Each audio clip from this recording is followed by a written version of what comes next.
Et la place pour 3 heures sur votre blog, je peux donner plusieurs types de réponses. Je peux donner une réponse très rapide, et une réponse un peu plus longue et une réponse très très longue.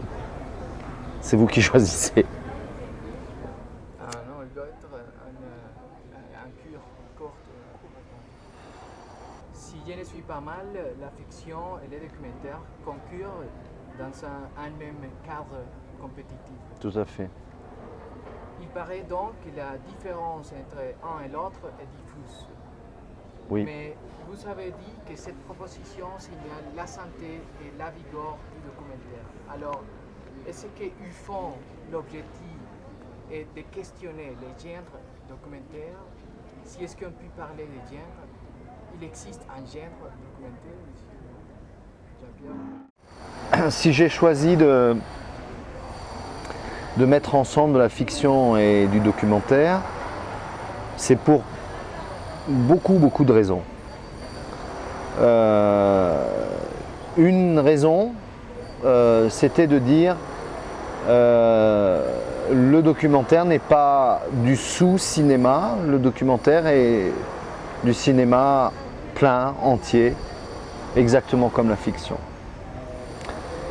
La deuxième raison était de dire que quand on parle de fiction d'un côté et de documentaire de l'autre, on oppose vrai et faux.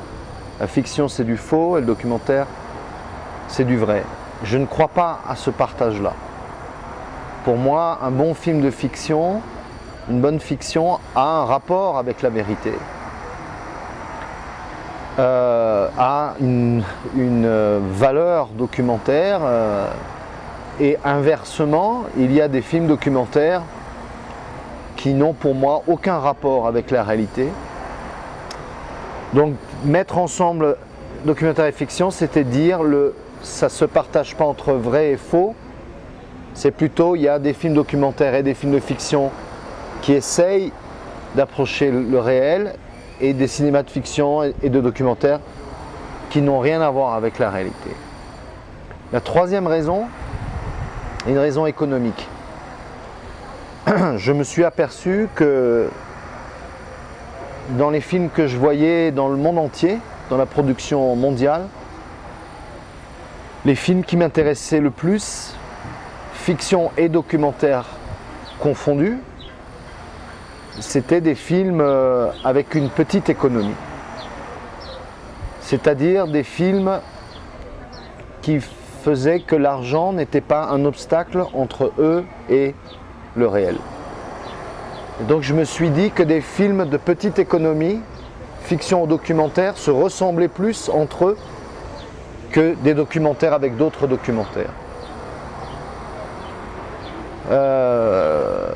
Alors pour répondre ensuite à votre dernière question sur le genre lui-même, hein, c'était ça votre dernière question je crois.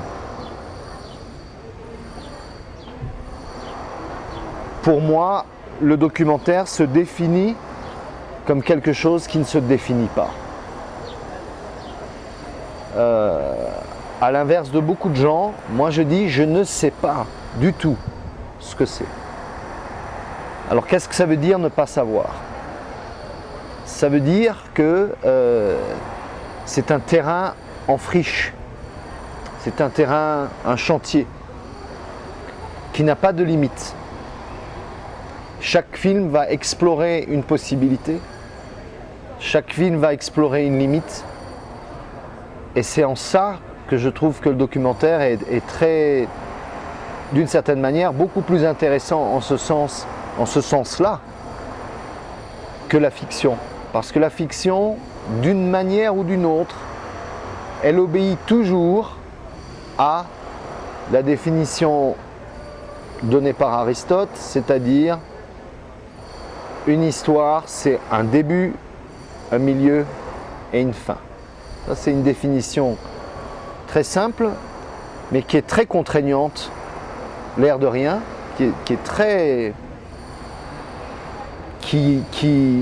à laquelle toutes les fictions obéissent.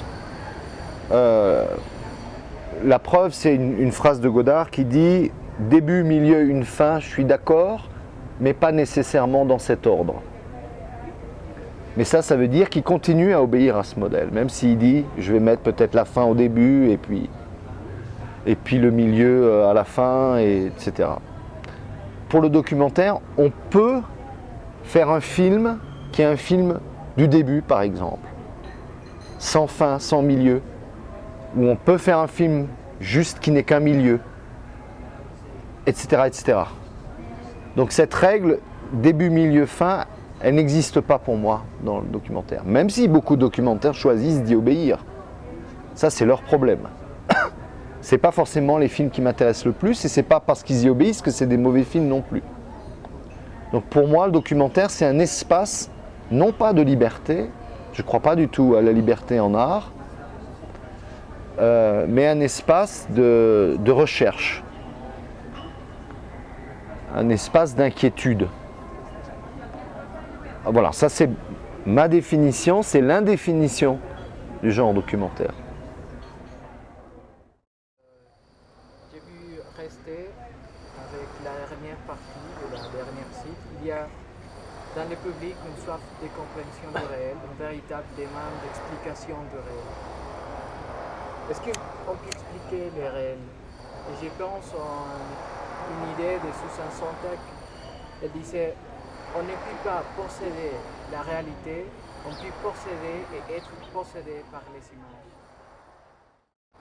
Oui, mais Susan Sontag, elle dit des choses.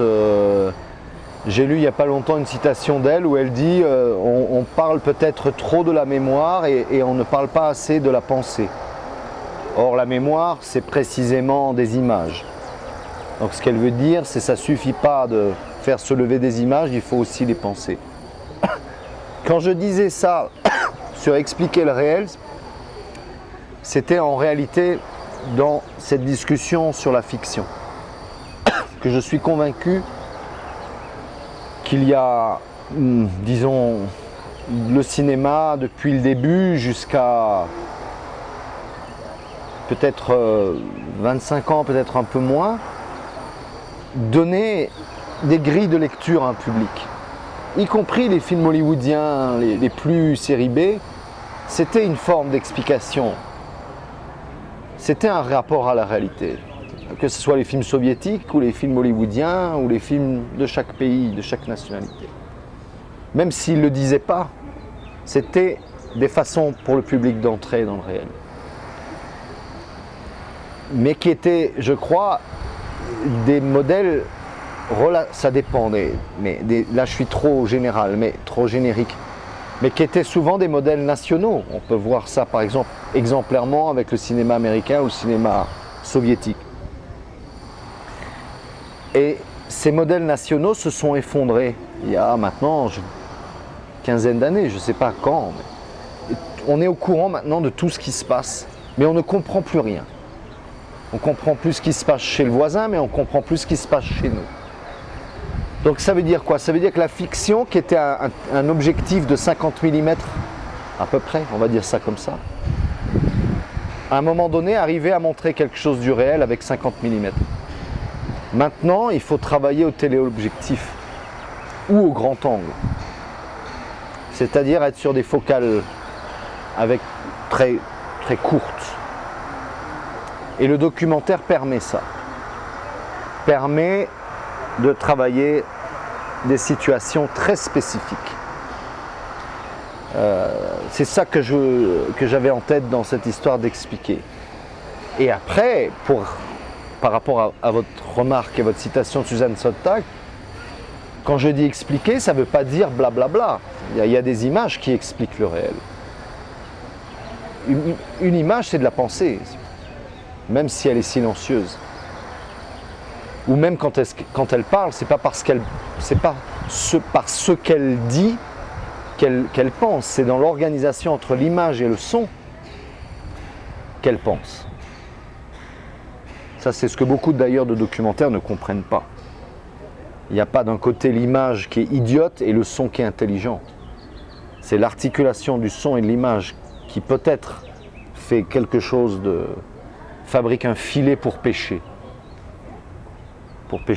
du réel, un peu. Mais merci à vous.